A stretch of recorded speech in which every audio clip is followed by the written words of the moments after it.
Okay, so today we're going to be breaking down the Michael Oher conservatorship out of Shelby County, Tennessee. We all know and love The Blind Side and Michael Oher and his success story. This kid's gonna make us all famous.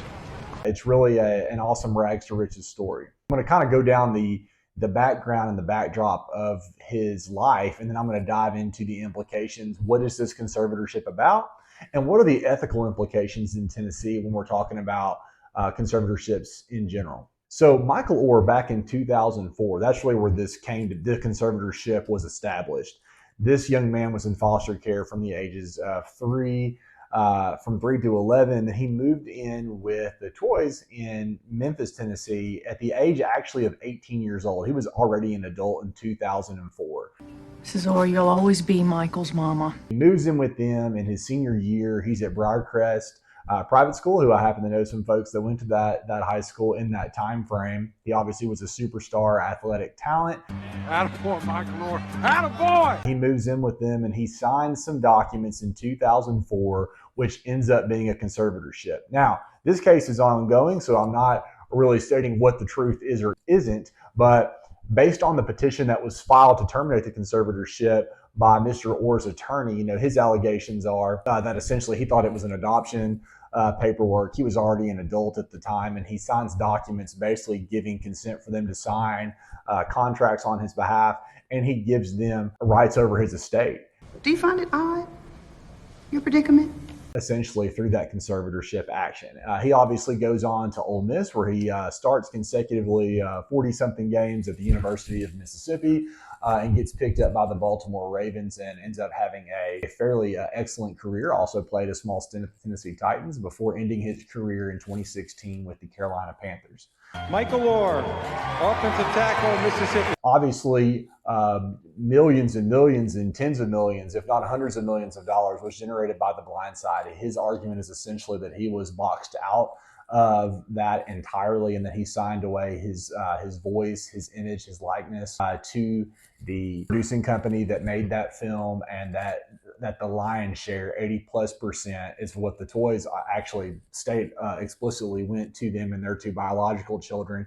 They claim 20% goes to him. He claims he's not received really any financial compensation from the book or the film, and that they have engaged in contracts on his behalf for many years and have not kept up with the conservatorship filings, the accountings, the oversight that they are bound to do by law as the conservators. Their attorney's been on some YouTube videos and has been out advocating for them and that there will not be a settlement and they will proceed to trial on the merits. Judge Gomez of the Shelby County Probate Court has dismissed the conservatorship. So Michael Oher is no longer under conservatorship, but what remains is obviously all of the damages. The entire case has not been dismissed. So they filed for an accountings and as to show an account for their failure or why they have failed to not give him his just compensation over the past, ever since 2004, quite frankly. Now, this case is ongoing. There are millions and millions of dollars at stake. And this really leads me into what is a conservatorship in general in Tennessee. And I'm going to try to link this into the Michael Oher story. How did they get away with this? How did the Toys set up a conservatorship for an adult who was 18 years old? How did they even do that? Now, it's important to walk through the requirements of a conservatorship in Tennessee. Number one, you've got to file a petition. In that petition, there's some really important things that must be included by statute. And these are very important, and you must contain them within your petition or it could and should be dismissed. What is the disability? The only individuals, and they're called the ward, those are defendants in conservatorship actions, that are susceptible to having a conservatorship being granted over them as a ward are folks who are disabled. That normally means a medical affidavit. And in fact, in Tennessee by statute, a medical affidavit by a medical doctor, an actual physician, must submit that affidavit with the petition. Our firm has routinely gotten conservatorships dismissed because there's not been a physician's affidavit obtained, and then the plaintiff or the petitioner was unable to subsequently put one into the record. That is a statutory requirement. And so it begs the question, how did an 18-year-old, what was the disability of this young man? Because he was in poverty, didn't have the intellectual capacity to contract on his behalf.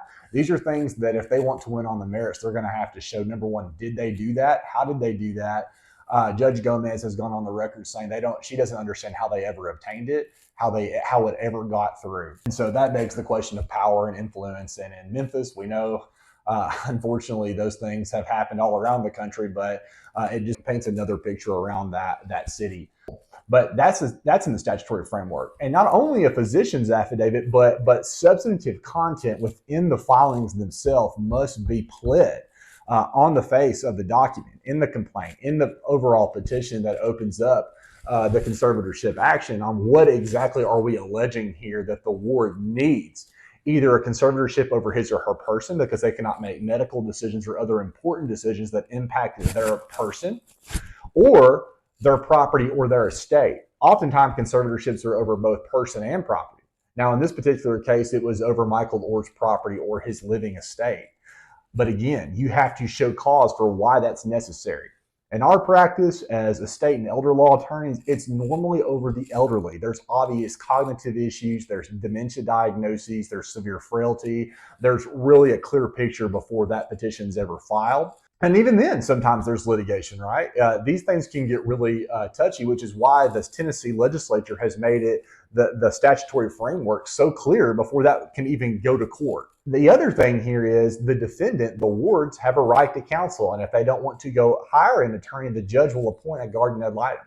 So did that ever occur? Was there ever an actual, court day? All we know is some of the statements that have come out from both parties, and what Mr. Oher has stated is that he basically signed it looks like he may have signed an agreed order or some type of pleading that went down in the record that ultimately led a judge just to sign an order granting the conservatorship. So it looks like a lot of the framework, based on what's happened right now, now the Toys have an attorney and they intend to, it looks like, litigate this further.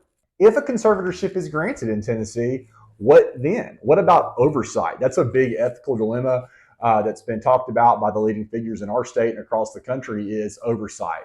In Tennessee, there are annual requirements by law, such as property management plans and annual accountings that the conservator shall file. That's also a statutory framework. Unless it's been waived by some type of order in the record, which really shouldn't happen, there should be annual accountings over how they've managed the conservatorship for Michael Oher. That's the same thing for any other ward, throughout the state of Tennessee. There should be annual accountings. Now, I'll tell you, this is problematic for many of our rural counties to no one's fault.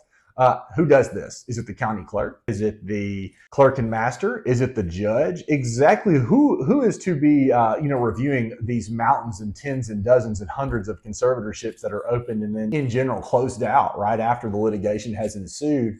And oftentimes it doesn't happen. Okay, and so that's actually a big problem. It should happen, and there's consistent lobbying on making sure that does happen. But that is the law, and so that's going to be something that the Toys are going to have to account for if this does proceed to trial. Is where is the accountings? And from what their attorney has stated is there wasn't a lot of money flowing in and out of this. It wasn't like they were managing his attorney when he was in his compensation in the NFL and all those kinds of things. What I'm gathering from my readings and my take on this is what Michael's focused in on is the Blind Side movie, the book. Using his likeness and his image without his consent, without his contractual consent on those early years. The Toys apparently are worth $200 million plus. Okay. They have a massive stake in the Taco Bell franchise. They've had massive success for themselves. And so it looks like they've said that he's gotten his 20% share from that film. Did he earn more? Should he have received more? Did he sign off on this? Apparently there's some contract where he himself may have allegedly signed. That may end up rolling over into a separate lawsuit. The conservatorship has been denied, obviously, by the judge, and it's because a lot of that statutory framework was no longer necessary. The ward himself filed a petition, and it was pretty much immediately terminated. But now we've got a breach of fiduciary duty lawsuit that could be on the horizon. What is going to be the financial outcomes here? The Michael Oher story really brings this back into the forefront. There's a lot of ethical considerations here. Fraud can come into play. If we don't have very careful judges monitoring these up front, they can lead to a lot of pain and suffering on the back end for wards who maybe didn't need a conservatorship. If you really like this video, go ahead and hit that subscribe button right down there on the bottom of the page and keep up to date. We're going to be reacting to other important cases as the intersection of these public cases comes into estate planning, conservatorships, and other things that touch on trust and estate law. As always, we're happy to serve the greater region here in Tennessee, and we hope you stay tuned.